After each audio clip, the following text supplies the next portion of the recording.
हालत देखी और मेरे लिए दूसरी शादी का निर्णय लिया। लेकिन मेरी शादी करवाना आसान नहीं था। विधवा के लिए दूसरा जीवन साथी तलाशना हमारे समाज में हमेशा से मुश्किल रहा है। कुछ समय बाद मेरे माता पिता ने मेरी शादी एक 42 वर्षीय व्यक्ति से तय कर दी। वह उम्र में मुझसे काफी बड़े थे, लेकिन उनके पास जीवन का अनुभव था और मेरे माता पिता ने इसे मेरे लिए सही माना।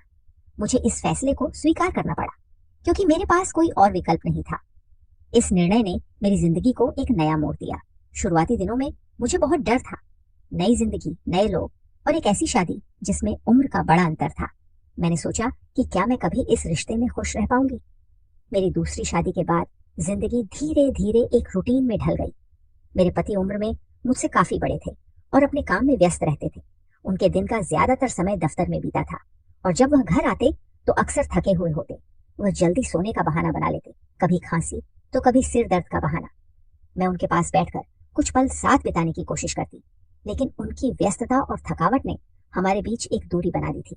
शुरुआती दिनों में मैंने खुद को समझाया कि शायद यह सब नई जिंदगी की आदत डालने का हिस्सा है, लेकिन धीरे धीरे यह एहसास गहराता गया कि हमारे बीच वह अपनापन और प्यार नहीं है जिसकी हर औरत को अपने पति से उम्मीद होती है। रात के सन्नाटे में जब वह मेरे बगल में सो रहे होते, मैं उनकी तरफ देखती और सोचती कि क्या मैं कभी उनके दिल के करीब आ पाऊंगी। पैसे और सुविधाओं की कोई कमी नहीं थी। हमारे घर में हर चीज मौजूद थी जो एक आरामदायक जिंदगी के लिए चाहिए। घर का सारा काम एक नौकर संभालता था और मुझे दिन भर खाली रहना पड़ता था। लेकिन यह खालीपन सिर्फ शारीरिक नहीं था, यह मेरे दिल के अंदर भी घर कर गया था। उस दिन कुछ ऐसा हुआ जिसने मेरी जिंदगी के खालीपन को एक नया मोड़ दे दिया। हमारा नौकर बीमार हो गया था और उसकी जगह अगले कुछ दिनों के लिए उसका बेटा काम पर आया। मैं उसे देखा तो मैं मानो कुछ पलों के लिए स्तब्ध रह गई। सोहन नौकर का बेटा दिखने में बिल्कुल लगता। उसकी मजबूत कद काठी, गोरा रंग और गहरी नीली आंखें देखकर मेरा दिल धड़कने लगा। पहली नजर में ही मैंने उसे एक साधारण व्यक्ति मानने से इनकार कर दिया। उसका व्यक्तित्व इतना आकर्षक था कि वह किसी फिल्मी हीरो से कम नहीं लगा। एक पल के लिए तो ऐसा लगा जैसे वह किसी राजा का बेटा हो, जिसे किसी कारणवश साधारण जिंदगी जीनी पड़ रही हो। मैं उसे लगातार देखती जा रही थी, शायद इसलिए कि मैंने कभी किसी ऐसे व्यक्ति की कल्पना नहीं की थी जो इस तरह का प्रभाव डाल सके। कुछ पलों बाद उसने मेरा ध्यान तोड़ा। वह मुस्कुराते हुए बोला, मैं श्याम जी का बेटा सोहन हूँ। पिताजी की तबीयत ठीक नहीं है, इसीलिए उन्होंने मुझे आपके घर काम करने भेजा है। मैं कुछ दिनों तक यहाँ रहकर आपकी सेवा करूंगा और यह सुनिश्चित करूंगा कि आपको किसी भी तरह की शिकायत ना हो। जैसे मेरे पिताजी ने पूरी ईमानदारी से काम किया है, वैसे ही मैं भी करूंगा। उसकी बात में एक अजीब सा आत्मविश्वास और सरलता थी। मैं उसकी बात सुनकर थोड़ी हैरान थी क्योंकि उसके व्यक्तित्व में नौकर जैसा कुछ भी नहीं था। उसकी आवाज में मिठास थी और उसके चेहरे पर एक मासूमियत। मैंने खुद को संभालते हुए उसे अंदर आने को कहा। वह विनम्रता से अंदर आया और अपने काम के बारे में पूछने लगा। मैं उसके काम की बातों में खोई हुई नहीं थी, बल्कि उसके व्यक्तित्व के प्रभाव में थी। मैंने खुद को सोफे पर बैठा लिया, लेकिन मेरा मन बेचैन था। मेरी नजरें बार बार उसकी तरफ उठ जाती। वह एक साधारण व्यक्ति होते हुए भी मेरे दिल और दिमाग पर गहरी छाप छोड़ चुका था। उस पल से मेरा खाली जीवन जैसे एक नई ऊर्जा से भर गया। मैंने उससे पूछा, तुम्हारा नाम क्या है और तुम क्या काम करते हो? क्या तुमने पहले भी कहीं काम किया है और तुम्हें काम करने का तरीका पता है? वह मुस्कुराया और जवाब दिया, मालकिन, मैंने अभी अभी तो आपको अपना बताया कि मेरा नाम सोहन है। रही बात काम की, तो मैं घर के सारे काम अच्छे से करता हूँ। आपको मुझसे कोई शिकायत नहीं होगी। उसकी बातों में आत्मविश्वास झलक रहा था। मुझे यह देखकर अच्छा लगा कि वह अपने काम को लेकर इतना गंभीर और समर्पित है। लेकिन उस पल मेरे भीतर एक अजीब सा खेल चल रहा था। मेरी आंखें उसकी ओर से हट ही नहीं रही थी। मैंने हंसते हुए थोड़ा मजा किया, लहजे में कहा, ठीक है, तुम घर का काम करते हो, लेकिन क्या तुम्हें पता है कि घर के काम से ज्यादा जरूरी होता है अपने मालिक या मालकिन को खुश करना? क्या तुम अपनी मालकिन को खुश कर सकते हो? जो कुछ भी मैं कहूंगी, क्या तुम उसे मानोगे? क्या तुम अपनी मालकिन की इच्छाएं पूरी करोगे? मेरी बात सुनकर वह थोड़ी देर के लिए चौंक गया। उसकी आंखों में झलकती मासूमियत और झिझक मेरे दिल में हलचल मचा रही थी। उसने शांत स्वर में कहा, मालकिन, मैं अपना काम पूरी ईमानदारी से करूंगा और आपको अपने काम से खुश करने की पूरी कोशिश करूंगा। उसका जवाब सुनकर मैं मुस्कुराई और उसे उसका काम समझाया। उसने हर बात को ध्यान से सुना और फिर अपने काम में लग गया। वह काम में इतनी लगन से जुट गया था कि हर चीज बिल्कुल व्यवस्थित लगने लगी। लेकिन मेरे लिए अब कुछ भी पहले जैसा नहीं था। मेरी नजरें बार बार उसकी ओर उठ जाती। मैं जब भी सोफे पर बैठती, वह जहां भी काम कर रहा होता, मेरी निगाहें उसी पर की रहती। मुझे खुद समझ नहीं आ रहा था कि मुझे क्या हो रहा है। उसकी हर हरकत, उसकी चाल, उसके बोलने का ढंग, सब कुछ मुझे अलग लगने लगा। ऐसा महसूस हो रहा था जैसे मेरे दिल के कोने में, जो सालों से खाली था, अब कुछ हलचल होने लगी थी। दिन के वक्त वह अपने काम में व्यस्त रहता, लेकिन मेरी नजरें हमेशा उसके इर्द गिर्द मंडराती। मैं खुद को समझाने की कोशिश करती कि यह सब गलत है, लेकिन दिल मानने को तैयार नहीं था। सोहन मेरे जीवन के उस खालीपन को भरने लगा था जिसे मैं लंबे समय से महसूस कर रही थी। सोहन के आने के बाद से मेरा जीवन जैसे बदलने लगा था। जब भी वह थोड़ी देर के लिए बाहर जाता, मुझे उसकी कमी महसूस होने लगती। उसका हंसमुख स्वभाव, उसकी ईमानदारी और उसकी सादगी ने मेरे दिल में उसकी एक खास जगह बना ली थी। अब मेरी इच्छाएं भी बदलने लगी थी। मैं उसे सिर्फ एक नौकर की तरह नहीं देख पा रही थी। जब से मैंने उसे देखा था, तब से मेरी रातों की नींद और दिन की शांत जैसे गायब हो गई थी। उसकी मौजूदगी ने मेरे अंदर एक ऐसी हलचल पैदा कर दी थी जिसे मैं नजरअंदाज नहीं कर पा रही थी। उसकी ओर खिंचाव इतना बढ़ गया था कि मैं चाहने लगी थी कि वह मेरी शारीरिक और भावनात्मक जरूरतों को भी पूरा करे।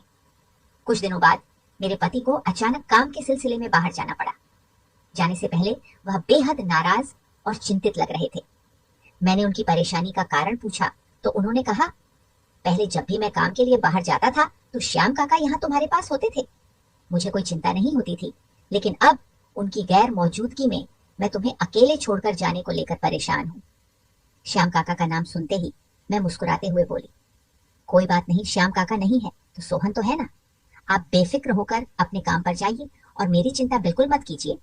मैं यहाँ आराम से रहूंगी। सोहन भी हमारी मदद के लिए है और वह अपना काम पूरी ईमानदारी से कर रहा है।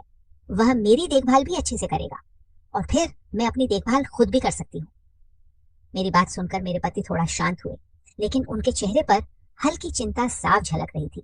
उन्होंने मुझसे कहा, ठीक है, लेकिन अगर किसी भी चीज की जरूरत हो या कोई परेशानी हो तो तुरंत मुझे फोन करना। मैंने सिर हिलाते हुए उन्हें आश्वस्त किया कि सब ठीक रहेगा। जब मेरे पति जाने लगे तो उन्होंने सोहन को बुलाकर उसे घर की जिम्मेदारियां समझाई। उन्होंने उसे यह हिदायत दी कि वह मेरी देखभाल अच्छे से करे और मुझे अकेला छोड़कर कहीं भी न जाए। उनकी बातें सुनकर सोहन ने सिर झुकाकर हामी भरी और वादा किया कि वह पूरी ईमानदारी से अपना काम करेगा। मेरे पति ने एक बार मेरी ओर देखा और कहा, अगर किसी भी चीज की जरूरत हो तो मुझे तुरंत फोन करना। मैं मुस्कुराई और उन्हें आश्वस्त किया कि सब ठीक रहेगा। फिर वह अपना सामान लेकर दूसरे शहर के लिए रवाना हो गए। उनके जाने के बाद घर में एक अजीब सा सन्नाटा छा गया। मैं अपने कमरे में जाकर बैठ गई और हमेशा की तरह मोबाइल पर वीडियो देखने लगी, लेकिन आज मुझे उन वीडियो में कोई दिलचस्पी नहीं हो रही थी। ऐसा लग रहा था जैसे मेरी इच्छाएं अब उस स्क्रीन तक सीमित नहीं रह गई थी। मेरी जिंदगी में 2 शादियां हो चुकी थी, लेकिन अब तक वह शारीरिक अनुभव मेरे जीवन में नहीं आया था जिसकी मैं वर्षों से कल्पना करती रही थी। मेरे पहले पति के समय निधन ने मेरी पहली शादी को अधूरा छोड़ दिया और मेरी दूसरी शादी में वह जुड़ाव और प्यार ही नहीं था जिसकी मैं उम्मीद करती थी। लेकिन अब सोहन के आने के बाद मेरे दिल और दिमाग में एक अलग ही हलचल मच गई थी। उसकी मौजूदगी ने मेरे भीतर ऐसी इच्छाओं को जगा दिया था जिन्हें मैं अब तक दबाए हुए थी। उसकी नीली आंखें, मजबूत कद काठी और उसका मासूम स्वभाव मुझे बार बार उसकी ओर खींच रहे थे। मैं बार बार सोहन की ओर आकर्षित हो रही थी। मैं कमरे में आराम कर रही थी, लेकिन मुझे उस चीज की तड़प हो रही थी जिसकी मुझे बहुत चाहत थी और अब यह मौका भी मेरे सामने था। लेकिन मैं और इतनी देर तक रुक सकती थी। मुझे समझ नहीं आ रहा था कि सोहन को अपनी तरफ कैसे आकर्षित करूं, क्योंकि वह केवल अपने काम में व्यस्त था। अब मुझे उसके साथ कुछ करना था, इसलिए मैं उसके सामने बहुत तंग कपड़े पहनने लगी थी, लेकिन उसने फिर भी मेरी तरफ ध्यान नहीं दिया। अब मेरी बेचैनी बढ़ती जा रही थी और फिर एक दिन मैंने सोहन को अपने कमरे में बुलाया और अपने दिल की सारी बातें बताने का फैसला किया। जब मैं उसे कुछ बता रही थी तो उसने मेरी बातें चुपचाप सुनी और फिर कमरे से चला गया। मैं बस उसे देखती रह गई। मुझे समझ नहीं आ रहा था कि सोहन को कैसे मनाऊं। मैं उस पर जबरदस्ती नहीं कर सकती थी। मेरी चाहत थी कि वह अपने दिल से मुझसे प्यार करे, लेकिन ऐसा हो नहीं रहा था। अब मेरा दिल और दिमाग सिर्फ सोहन के ख्यालों में डूबा रहता था।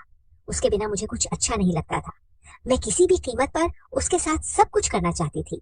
मैंने कई बार उसे अपनी भावनाएं बताने की कोशिश की, लेकिन उसने मेरी बातों पर ध्यान नहीं दिया और अपने काम में लगा रहा। मुझे समझ नहीं आ रहा था कि उसे अपने करीब कैसे लाऊं। इसी सोच में डूबी थी कि अचानक मेरे दिमाग में एक तरकीब आई। मैंने बिस्तर से उठकर अपने कपड़े उतारे और नीचे ऐसे कपड़े डाली जिससे मेरा शरीर साफ दिख रहा था। फिर मैं कमरे से बाहर निकली और सीढ़ियों से नीचे उतरने लगी। क्योंकि मेरा कमरा ऊपर के मंजिल पर था और सोहन नीचे नौकरों के कमरे में सो रहा था। सीढ़ियों से उतरते हुए मैंने जानबूझकर खुद को गिरा दिया और जोर से चिल्लाने लगी। मेरी आवाज सुनकर सोहन तुरंत दौड़ता हुआ आया और मुझे जमीन पर गिरा हुआ देखकर घबरा गया। उसने कहा, अरे मालकिन, आपको क्या हो गया है? आप कैसे गिर गई? मैं रोते हुए उसे बताई कि मैं पानी पीने के लिए नीचे आ रही थी। तभी अचानक मेरा पैर फिसल गया और मैं सीढ़ियों से गिर पड़ी। फिर मैंने उससे कहा, मुझे अब बहुत दर्द हो रहा है और मैं उठ नहीं पा रही हूँ। मेरी हालत देखकर उसने कहा, मालकिन, आप धीरे धीरे उठने की कोशिश कीजिए और अपना हाथ मेरी कमर पर रखिए, आपको मदद करूंगा। मैंने कहा, मुझे बिल्कुल भी हिलने की हिम्मत नहीं हो रही है। और ऐसा कहते हुए फिर से रोने का नाटक करने लगी। अब मेरे पास कोई और रास्ता नहीं था। तब उसने मुझे उठाया और मुझे मेरे कमरे में ले जाने लगा। मैंने बहुत तंग कपड़े पहने थे जिससे मेरा शरीर रोहन के शरीर से लग रहा था। जब भी मेरा शरीर शर उसके स्पर्श में आता, मुझे ऐसा लगता मानो मुझे स्वर्ग का सुख मिल गया हो। अब मेरी हर इच्छा पूरी होने वाली थी और मैं अंदर से बेहद खुश थी। सोहन मुझे गोद में लेकर एक एक करके सीढ़ियां चढ़ रहा था। मैं उसके चारों ओर अपनी बाहें डालकर और सिर उसके कंधे पर रखकर बस उसे देख रही थी। लेकिन उसकी ओर देखकर मुझे ऐसा लगा कि शायद अब उसे भी मैं पसंद आने लगी हूँ। सोहन मुझे जल्दी से कमरे में लेकर आया और मुझे बिस्तर पर लिटा दिया। उसने मुझे बिस्तर पर लिटाया, लेकिन उसके मुंह से दूर जाने के डर से मैं घबरा गई। मैंने जल्दी से उसका शर्ट पकड़कर उसे अपनी ओर खींची और बोली, सोहन, मुझे छोड़कर मत जाओ, मैं तुम्हारे बिना नहीं रह सकती। तुझसे दूर होने पर मुझे कितनी तकलीफ होती है। क्या तुझे मेरी पीड़ा दिखाई नहीं देती? लेकिन इस बार उसने मेरी बातों पर कोई ध्यान नहीं दिया। वह बस इतना बोला, मालकिन, आप आराम करो, मैं भी डर को बुलाता हूँ। और यह कहकर वह कमरे से बाहर चला गया। करीब 2 घंटे बाद सोहन घर वापस आया और उसके साथ एक महिला डॉक्टर भी थी। डॉक्टर ने मुझे चेक किया और बोली, डॉक्टर ने मुस्कुराते हुए कहा, आपको सिर्फ दर्द है, बाकी सब ठीक है। मैं आपको 3 दिन की दवाइयां लिख रही हूँ, इन्हें समय पर लें और आराम करें। कुछ ही दिनों में आप पूरी तरह ठीक हो जाएंगे। डॉक्टर ने दवाइयां पकड़ा दी और कमरे से बाहर चली गई। सोहन का यह जवाब मेरे लिए अप्रत्याशित था। मैंने जब उसकी तरफ देखा और पूछा, यह डॉक्टर लड़की कौन है, तो उसने सिर झुकाते हुए शांत स्वर में कहा, मालकिन, ये मेरी पत्नी है। मैंने इसे खास तौर